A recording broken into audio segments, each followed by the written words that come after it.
Welcome to my channel Ananda classroom. আমার channel Ananda ক্লাসরুমে তোমাদের সকলকে স্বাগত, সকলকে নমস্কার জানিয়ে আজকে আমি স্ট্যান্ডার্ড 2 এর পরবর্তী যে টেক্সট সেটা শেয়ার করতে চলেছি। টেক্সটটার নাম the dog and his shadow, কুকুর এবং তার ছায়া। অতএব তোমাদের যদি ভিডিওটা ভালো লাগে অবশ্যই চ্যানেলটাকে লাইক এবং সাবস্ক্রাইব করতে ভুলো না। আর আমি চেষ্টা করব তোমাদের টেক্সট সমেত এক্সারসাইজগুলোও ভালোভাবে বুঝিয়ে দেওয়ার, যাতে তোমাদের এই টেক্সট থেকে কোনো কনফিউশন, কোনো রকমের কোনো হেজিটেশন, দ্বিধাগ্রস্ততা না থাকে। খুব সহজ সরলভাবে এই টেক্সটটাকে তোমরা আত্ম উপলব্ধি নিজের মতন করে বুঝে নিতে পারো। তো চলো শুরু করা যাক। তো আজকে দেখো তোমাদের সামনে যে টেক্সটটা শেয়ার করতে চলেছি সেই টেক্সটটার নাম আমি অলরেডি বলেই দিয়েছি, the dog and his shadow. তো তোমরা অবশ্যই আমার ভিডিওটা মনোযোগ দিয়ে দেখবে এবং ভালো লাগলে অবশ্যই ভিডিওটাকে বা চ্যানেলটাকে লাইক এবং সাবস্ক্রাইব করতে ভুলবে না। তো দেখো চলো টেক্সটটা শুরু করা যাক। তো কি বলছে, one day a dog got a piece of bread from a shop. একদিন একটা কুকুর এক টুকরো রুটি পেয়েছিল একটা দোকান থেকে। He was running beside a stream. সে দৌড়চ্ছিল একটা নদীর পাশ দিয়ে। Taking it in his mouth. এই রুটির টুকরোটা তার মুখে নিয়ে। Then the dog came to a bridge over the stream. তখন কুকুরটা কি করছিল, নদীর উপরের একটা ব্রিজের দিকে ব্রিজ ওভার করছিল বা পার হচ্ছিল, ব্রিজ পার করছিল।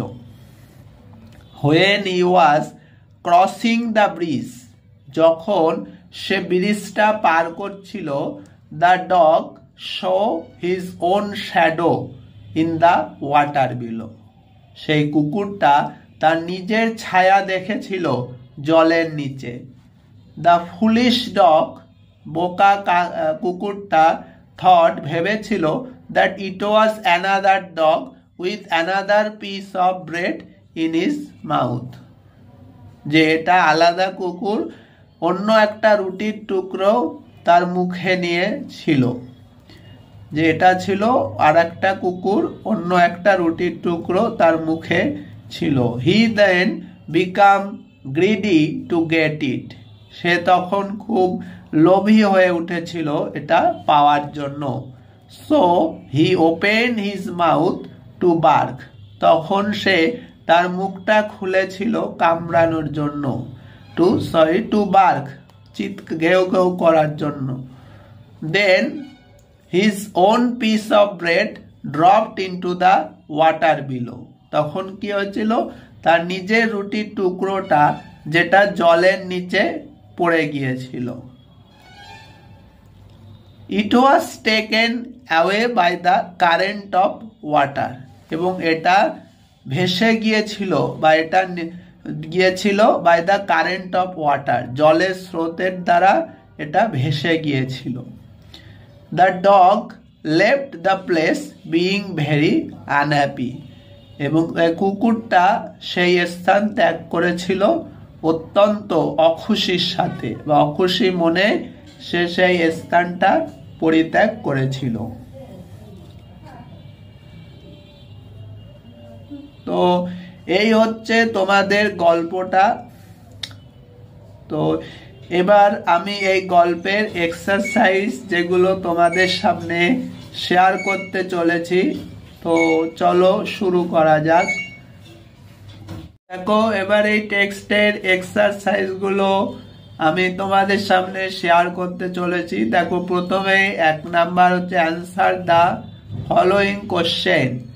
What did the dog get from a shop. কুকুরটা দোকান থেকে কি পেয়েছিল? অ্যান্সার কি হবে? The dog got a piece of bread from a shop. কুকুরটা দোকান থেকে এক টুকরো রুটি পেয়েছিল। তারপরের কোশ্চেন দেখো, what did he do then? তখন সে কি করেছিল? অ্যান্সার কি হবে? Then the dog came to a bridge over the stream. তখন সে কি করছিল? তখন কুকুরটা একটা ব্রিজ পার করেছিল। আচ্ছা, এবার দেখো পরের কোশ্চেন যেটা, what did he see in the water? সেই কুকুরটা জলে কি দেখেছিল? তো দেখো সি দাগ, what did he see in the water? কুকুরটা জলে কি দেখেছিল? অ্যান্সার কি হবে? The dog saw its own shadow in the water below. কুকুরটা জলের নিচে তার ছায়া দেখেছিল। এবার দেখো পরের যেটা ডি দাগ, what did he do then? তখন সে কি করেছিল? অ্যান্সার কি হবে? He then became greedy to get it. তখন সে খুব লোভী হয়ে উঠেছিল এটা পাওয়ার জন্য। তারপরে দেখো 2 নম্বরে কি বলছে, make sentence with the following, অর্থাৎ এই শব্দগুলো নিয়ে বাক্য তৈরি করতে হবে। দেখো প্রথম যেটা আছে away, he is far away from me, সে হয় আমার থেকে দূরে। Below, the cat is sleeping below the table, অর্থাৎ বিড়ালটা টেবিলের নিচে ঘুমাচ্ছে। তারপরে দেখো drop, he died for a drop of water, সে মারা গিয়েছিল এক ফোঁটা জলের জন্য। আচ্ছা, এবার দেখো bridge, he is going on the bridge, সে ব্রিজের ওপর দিয়ে যাচ্ছে। He is going on the bridge. আচ্ছা, unhappy, C is very unhappy, সে হয় খুব অখুশি। আচ্ছা, এবার দেখো পরের যে টেক্সটটা আছে বা যে এক্সারসাইজগুলো, টেক্সট না যে এক্সারসাইজ বাকি আছে সেগুলো আমি তোমাদের সামনে শেয়ার করতে চলেছি। দেখো 3 দাগ, choose any one letter to make different words, অর্থাৎ যে কোনো একটা শব্দ তৈরি করো আলাদা আলাদা, যে কোনো একটা বর্ণ নির্বাচন করো আলাদা আলাদা শব্দ তৈরি করতে। তাহলে দেখো প্রথমটা হবে এমইএটি মিট, তারপরে দেখো সিট, বিট, ফিট, নিট, অর্থাৎ যে কোনো একটা বর্ণ নিয়ে আলাদা আলাদা শব্দ তৈরি হলো। আচ্ছা, এবার দেখো পরে বি দেখো same, L A M E lame, N A M E name, F A M E fame, G A M E game, S A M E same. আচ্ছা, এবার 4 দাগ দেখো underline the word which is not a noun, অর্থাৎ যেটা নাউন না সেই শব্দগুলোকে আন্ডারলাইন করো। দেখো farmer noun, earth noun, house noun, visit কি? ভিজিট হচ্ছে, আচ্ছা দেখো ভিজিট হচ্ছে ভার্ব, তাহলে ভিজিটটা নাউন না। তারপরে দেখো বি, কটেজ, হোম, হার্ট, এগুলো নাউন। স্লিপ কি? স্লিপ হচ্ছে ভার্ব। আচ্ছা, এবার দেখো সি, লর্ড, গড, রাম, এগুলো নাউন। গুড কি? গুড হচ্ছে অ্যাডজেক্টিভ। তারপরে দেখো ডি, ম্যান, বয়, গো, গার্ল, এখানে ম্যান, বয়, গার্ল নাউন, গোটা কি? গো হচ্ছে ভার্ব। আর দেখো তোমরা যদি চাও আমি তোমাদেরকে ক্লাসের মাধ্যমে গ্রামার পার্টটা একদম বেসিক ধরে ধরে শুরু করাতে পারি। তো আশা করি আমি খুব তাড়াতাড়ি গ্রামারের পার্ট অফ স্পিচে বা গ্রামারের ক্লাস নিয়ে আসবো, ওভারঅল গ্রামারের। তো চলো দেখো 5 দাগ, কমপ্লিট দিস ওয়ার্ড, অর্থাৎ শব্দগুলো পূরণ করো। প্রথমটা কি হবে? ওমেন, ওমেন মানে কি? ফিমেল। হাউস, হাউস মানে টু লিভ, বাঁচার জন্য যেটা দরকার। ফ্লাওয়ার, FLOWER, ফ্লাওয়ার হচ্ছে গিফট সেন্ট, যেটা সেন্ট বা গন্ধ দেয়। আচ্ছা দেখো পেন্সিল, PENCIL, টু রাইট, লেখার জন্য। তো এই হচ্ছে তোমাদের পুরো এক্সারসাইজটা।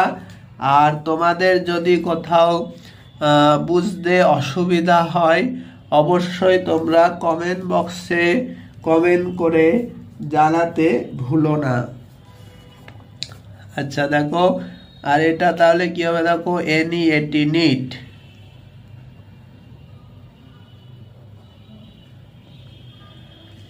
আচ্ছা, তাহলে এই হচ্ছে তোমাদের সম্পূর্ণ টেক্সটটা।